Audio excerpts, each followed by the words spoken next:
ஆரோக்கியமாக இருப்பதற்கு தூக்கம் மிகவும் இன்றியமையாதது. உண்ணும் உணவு நன்கு செரிமானமானால் தான் உடலின் அனைத்து திசுக்களுக்கும் ஊட்டச்சத்துக்கள் மற்றும் ஆற்றலும் கிடைக்கும். இதில் ஆண்களின் இனப்பெருக்க மண்டல திசுக்களின் ஆரோக்கியமும் அடங்கும். செரிமான மண்டலத்திற்கும் இனப்பெருக்க மண்டலத்திற்கும் என்ன சம்பந்தம்? எப்போது செரிமான மண்டலம் சரியாக செயல்படாமல் போகிறதோ அப்போது உடல் திசுக்கள் போதிய ஊட்டச்சத்து மற்றும் ஆற்றல் கிடைக்காமல் போகும். ஒருவரது உடலில் அஜீரண கோளாறின் போது குறைவான அளவில் ஊட்டச்சத்துக்கள் கிடைக்க பெற்று உடல் இயக்கம் பாதிக்கப்படும். அதில் முதன்மையாக பாதிக்கப்படுவது இனப்பெருக்க மண்டலம்தான். அபனா வாயு ஏற்ற இறக்கத்தால் சந்திக்கும் பிரச்சனைகள். ஒருவரது உடலில் அபனா வாயு நிலையாக இல்லாமல் இருந்தால் அதனால் விரைப்புத்தன்மை பிரச்சனை, முன்கூட்டியே விந்து வெளியேறுவது, மலச்சிக்கல் போன்ற பிரச்சனைகளை சந்திக்க நேரிடும். இந்த அபனா வாயுவில் ஏற்ற இறக்கம் ஏற்படுவதற்கு ஆரோக்கியமற்ற உணவு பழக்கங்கள், உடற்பயிற்சியின்மை, அஜீரண கோளாறு போன்றவைகள்தான் முக்கிய காரணம். ஊட்டச்சத்து குறைபாடு. இனப்பெருக்க மண்டலத்திற்கு போதிய ஊட்டச்சத்து கிடைக்காமல் போகும்போது விரைப்புத்தன்மை பிரச்சனை மற்றும் முன்கூட்டியே விந்து வெளியேறும் பிரச்சனைகளை சந்திக்க நேரிடும். ஆகவே செரிமான மண்டலத்தை ஒருவர் ஆரோக்கியமாக வைத்துக் கொண்டாலே விரைப்புத்தன்மை பிரச்சனை ஏற்படுவதை தடுக்கலாம். இந்த வீடியோவில் செரிமான மண்டலத்தை ஆரோக்கியமாக வைத்துக் கொள்வதற்கான சில டிப்ஸ் கொடுக்கப்பட்டுள்ளது. டிப்ஸ் 1. உண்ணும் உணவுகளில் கவனம் தேவை. ஒவ்வொரு முறை உணவை உண்ணும் போதும் நாம் என்ன சாப்பிடுகிறோம், ஆரோக்கியமான உணவைத்தான் தேர்ந்தெடுத்து உட்கொள்கிறோமா என்பதை உறுதி செய்து கொள்ளுங்கள். அதேபோல் எவ்வளவு சாப்பிடுகிறோம் என்பதையும் கவனியுங்கள். டிப்ஸ் 2. பதப்படுத்தப்பட்ட உணவுகள். இனிப்பு உணவுகளிலிருந்து விலகியிருங்கள். ஏனெனில் இந்த உணவுகளில் உள்ள கெமிக்கல்கள் உள்ளது. இந்த கெமிக்கல்கள் செரிமான மண்டலத்தின் செயல்பாட்டை குறைத்து உடலில் டாக்சின்களின் தேக்கத்தை அதிகரிக்கும். டிப்ஸ் 3. உண்ணும் உணவுகளில் அதிகளவு இயற்கை உணவுகளை சேர்த்து கொள்ளுங்கள். பழங்கள் மற்றும் காய்கறிகளை அதிகம் சாப்பிட ஆரம்பித்து எண்ணெய் உணவுகளிலிருந்து விலகியிருங்கள். ஆரோக்கியமான உணவுகளை தேர்ந்தெடுத்து உண்பதன் மூலம் டாக்சின்கள் உடலிலிருந்து வெளியேற்றப்படும். டாக்சின்கள் வெளியேறிவிட்டால் உடலின் அனைத்து உறுப்புகளும் சிறப்பாக செயல்பட ஆரம்பிக்கும். டிப்ஸ் 4.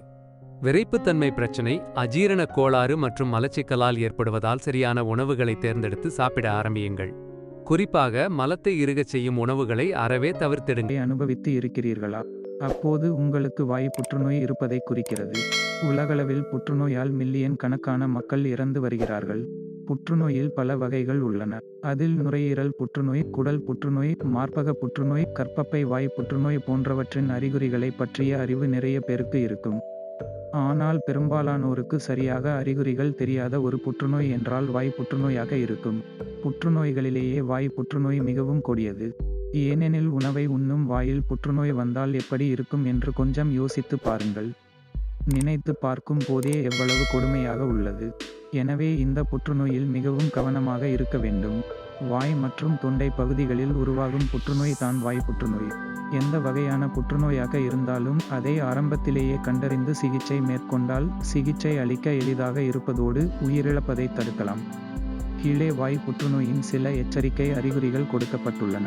அந்த அறிகுறிகள் உங்களிடம் தெரிந்தால் சற்றும் தாமதிக்காமல் மருத்துவரை அணுகுங்கள். வீக்கம், கட்டிகள் அல்லது புண். வாய் புற்றுநோயின் மிகவும் முக்கியமான அறிகுறி வாய், தொண்டை, நாக்கு போன்ற பகுதியில் கட்டிகள் அல்லது வீக்கம் காணப்படுவது. அதுவும் வாய் அல்லது கழுத்து பகுதியில் வந்துள்ள கட்டிகளானது நீண்ட நாட்கள் நீடித்திருக்கும். இந்நிலையில் உடனே மருத்துவரை அணுகி அதை பரிசோதனை செய்து பார்க்க வேண்டும். மேலும் வாயில் எங்கேனும் சிவப்பு அல்லது வெள்ளை திட்டுக்கள் உள்ளதா என்பதை பார்க்க வேண்டும். இப்படி இருந்தால் அதற்கு வாய் புற்றுநோய் மட்டுமே காரணமாக இருக்க வேண்டும் என்ற அவசியம் இல்லை. இருப்பினும் இம்மாதிரி வித்தியாசமாக உங்களுக்கு தோன்றினால் ஒருமுறை மருத்துவரை அணுகுவது நல்லது. வாய் புற்றுநோய் எதனால் வருகிறது? யாருக்கெல்லாம் வாய் புற்றுநோய் வர வாய்ப்புள்ளது? புகைப்பிடிக்கும் பழக்கம், மது அருந்தும் பழக்கம் ஆகிய இரண்டும் தான் ஒருவருக்கு வாய் புற்றுநோய் வருவதற்கான முக்கிய காரணிகளாக விளங்குகின்றன. அளவுக்கு அதிகமாக மது அருந்துவது வாய் புற்றுநோயின் அபாயத்தை 4 மடங்கு அதிகரிப்பதாக சுகாதார நிபுணர்கள் தெரிவிக்கின்றனர். இது தவிர ஒருவருக்கு வாய் புற்றுநோயானது மோசமான உணவு பழக்கம், வெயிலில் அதிகம் சுற்றுவது மற்றும் பாதுகாப்பு இல்லாத வாய்வழி உடலுறவு மூலம் பரவக்கூடிய மனித பாப்பிலோமா வைரஸ் ஆகியவற்றாலும் வருவதற்கான வாய்ப்புகள் அதிகம் உள்ளன. நாக்கு மத்து போதல் அல்லது பல் இழப்பு. திடீரென்று காரணமின்றி உங்கள் நாக்கு அல்லது வாயின் ஏதேனும் ஒரு பகுதி மரத்து போவதை உணர்கிறீர்களா? அப்படியானால் அது வாய் புற்றுநோயின் அறிகுறியாக இருக்கலாம். மேலும் தொண்டையில் ஏதோ சிக்கியிருப்பது போன்றும் உணரக்கூடும். அதோடு காரணமின்றி ஒன்றிற்கு மேற்பட்ட பற்கள் வலுவிழந்து ஆட்டம் காட்டுவதோடு விழவும் செய்யும். தொண்டை புண் அல்லது விழுங்குவதில் சிரமம். உங்களால் உணவை அல்லது நீரை விழுங்க முடியவில்லையா? மிகுந்த வலியுடன் சிரமத்தை உணர்கிறீர்களா? உணவை மெல்ல கூட முடியவில்லையா? அப்படியானால் அது வாய் புற்றுநோயின் அறிகுறியாக இருக்கலாம்.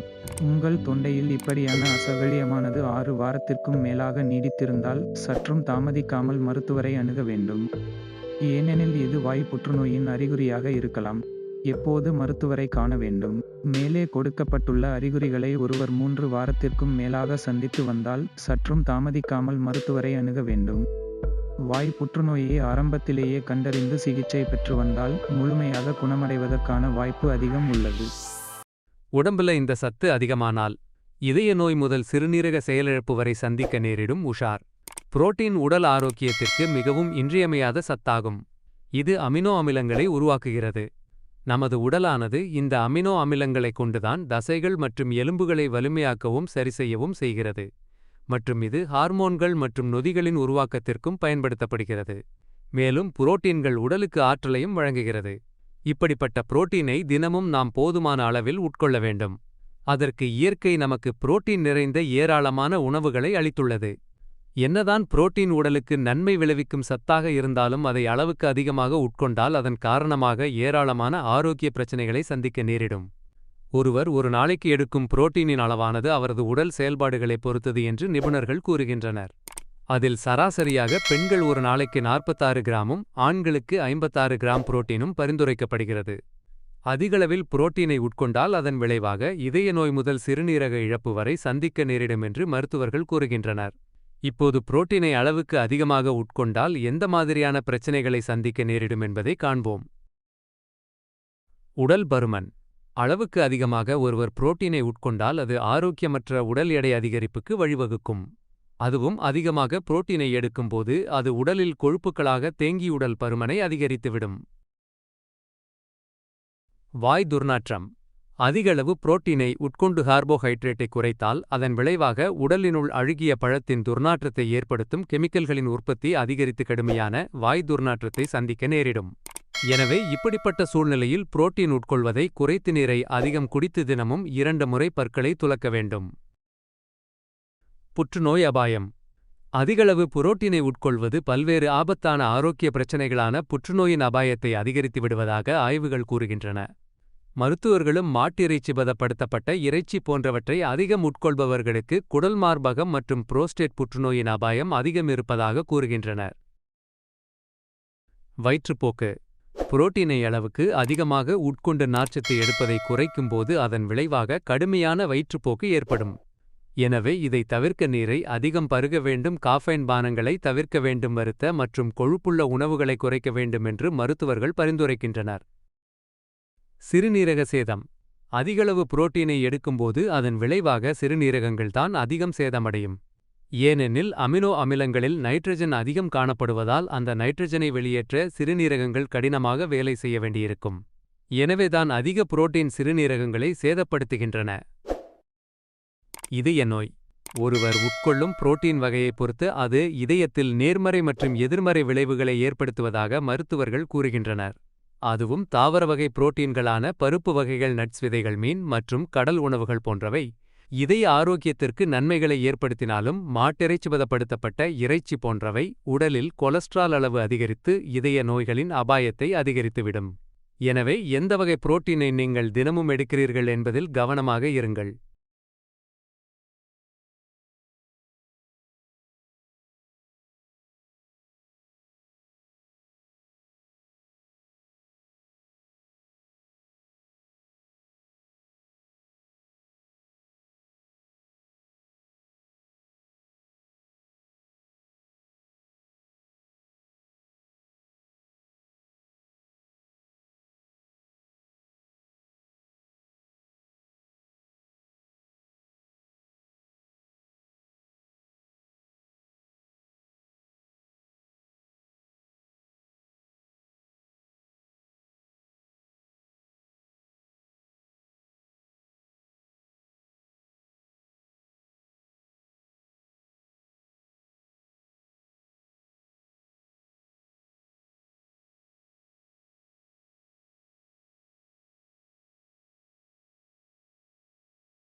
உடம்புல இந்த சத்து அதிகமானால் இதய நோய் முதல் சிறுநீரக செயலிழப்பு வரை சந்திக்க நேரிடும். உஷார். புரோட்டீன் உடல் ஆரோக்கியத்திற்கு மிகவும் இன்றியமையாத சத்தாகும். இது அமினோ அமிலங்களை உருவாக்குகிறது. நமது உடலானது இந்த அமினோ அமிலங்களைக் கொண்டுதான் தசைகள் மற்றும் எலும்புகளை வலிமையாக்கவும் சரிசெய்யவும் செய்கிறது. மற்றும் இது ஹார்மோன்கள் மற்றும் நொதிகளின் உருவாக்கத்திற்கும் பயன்படுத்தப்படுகிறது. மேலும் புரோட்டீன்கள் உடலுக்கு ஆற்றலையும் வழங்குகிறது. இப்படிப்பட்ட புரோட்டீனை தினமும் நாம் போதுமான அளவில் உட்கொள்ள வேண்டும். அதற்கு இயற்கை நமக்கு புரோட்டீன் நிறைந்த ஏராளமான உணவுகளை அளித்துள்ளது. என்னதான் புரோட்டீன் உடலுக்கு நன்மை விளைவிக்கும் சத்தாக இருந்தாலும் அதை அளவுக்கு அதிகமாக உட்கொண்டால் அதன் காரணமாக ஏராளமான ஆரோக்கிய பிரச்சனைகளை சந்திக்க நேரிடும். ஒருவர் ஒரு நாளைக்கு எடுக்கும் புரோட்டீனின் அளவானது அவரது உடல் செயல்பாடுகளை பொறுத்தது என்று நிபுணர்கள் கூறுகின்றனர். அதில் சராசரியாக பெண்கள் ஒரு நாளைக்கு 46 கிராமும் ஆண்களுக்கு 56 கிராம் புரோட்டீனும் பரிந்துரைக்கப்படுகிறது. அதிகளவில் புரோட்டீனை உட்கொண்டால் அதன் விளைவாக இதய நோய் முதல் சிறுநீரக இழப்பு வரை சந்திக்க நேரிடும் என்று மருத்துவர்கள் கூறுகின்றனர். இப்போது புரோட்டீனை அளவுக்கு அதிகமாக உட்கொண்டால் எந்த மாதிரியான பிரச்சனைகளை சந்திக்க நேரிடும் என்பதை காண்போம். உடல் பருமன். அளவுக்கு அதிகமாக ஒருவர் புரோட்டீனை உட்கொண்டால் அது ஆரோக்கியமற்ற உடல் எடை அதிகரிப்புக்கு வழிவகுக்கும். அதுவும் அதிகமாக புரோட்டீனை எடுக்கும்போது அது உடலில் கொழுப்புகளாக தேங்கி உடல் பருமனை அதிகரித்துவிடும். வாய் துர்நாற்றம். அதிகளவு புரோட்டீனை உட்கொண்டு கார்போஹைட்ரேட்டை குறைத்தால் அதன் விளைவாக உடலினுள் அழுகிய பழத்தின் துர்நாற்றத்தை ஏற்படுத்தும் கெமிக்கல்களின் உற்பத்தி அதிகரித்து கடுமையான வாய் துர்நாற்றத்தை சந்திக்க நேரிடும். எனவே இப்படிப்பட்ட சூழ்நிலையில் புரோட்டீன் உட்கொள்வதை குறைத்து நீரை அதிகம் குடித்து தினமும் 2 முறை பற்களை துலக்க வேண்டும். புற்றுநோய் அபாயம். அதிகளவு புரோட்டீனை உட்கொள்வது பல்வேறு ஆபத்தான ஆரோக்கிய பிரச்சனைகளான புற்றுநோயின் அபாயத்தை அதிகரித்து விடுவதாக ஆய்வுகள் கூறுகின்றன. மருத்துவர்களும் மாட்டிறைச்சி பதப்படுத்தப்பட்ட இறைச்சி போன்றவற்றை அதிகம் உட்கொள்பவர்களுக்கு குடல் மார்பகம் மற்றும் புரோஸ்டேட் புற்றுநோயின் அபாயம் அதிகம் இருப்பதாக கூறுகின்றனர். வயிற்றுப்போக்கு. புரோட்டீனை அளவுக்கு அதிகமாக உட்கொண்டு நார்ச்சத்தை எடுப்பதை குறைக்கும்போது அதன் விளைவாக கடுமையான வயிற்றுப்போக்கு ஏற்படும். எனவே இதை தவிர்க்க நீரை அதிகம் பருக வேண்டும். காஃபைன் பானங்களை தவிர்க்க வேண்டும். வறுத்த மற்றும் கொழுப்புள்ள உணவுகளை குறைக்க வேண்டும் என்று மருத்துவர்கள் பரிந்துரைக்கின்றனர். சிறுநீரக சேதம். அதிகளவு புரோட்டீனை எடுக்கும்போது அதன் விளைவாக சிறுநீரகங்கள்தான் அதிகம் சேதமடையும். ஏனெனில் அமினோ அமிலங்களில் நைட்ரஜன் அதிகம் காணப்படுவதால் அந்த நைட்ரஜனை வெளியேற்ற சிறுநீரகங்கள் கடினமாக வேலை செய்ய வேண்டியிருக்கும். எனவேதான் அதிக புரோட்டீன் சிறுநீரகங்களை சேதப்படுத்துகின்றன. இதய நோய். ஒருவர் உட்கொள்ளும் புரோட்டீன் வகையைப் பொறுத்து அது இதயத்தில் நேர்மறை மற்றும் எதிர்மறை விளைவுகளை ஏற்படுத்துவதாக மருத்துவர்கள் கூறுகின்றனர்.